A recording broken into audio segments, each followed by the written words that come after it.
Unfortunately, I live in California, in Los Angeles, and my dad at the time was living in Florida, so with my mom. And when I found out about him having this diagnosis of multiple myeloma, I was actually thrown for it because he had apparently had it for a while, and the depth of what he had and the treatment he was getting, whatever it meant, we didn't get all the information. He wanted to keep it to himself. I guess for most people when they find it for the first time are given the terms, you know, all the medical terms that you probably as a layperson wouldn't even understand. In my case, I always say, well, explain it to me in the English that I can understand, because I'm an outsider here. I've never experienced this. And they dealt with the doctors on their own and didn't really say much to me, except for the fact that Dad had a certain type of multiple myeloma and that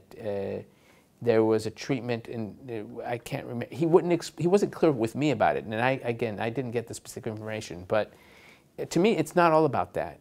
It's about the fact that he didn't let multiple myeloma stop him from doing what he had been doing all his life, which was to work, which was to be with his family, which was to inspire us to not let any barriers get in our way. And he was more concerned about taking care of my mom than he wanted anyone to take care of him. He did his normal daily life. He never let multiple myeloma stop him from being who he was.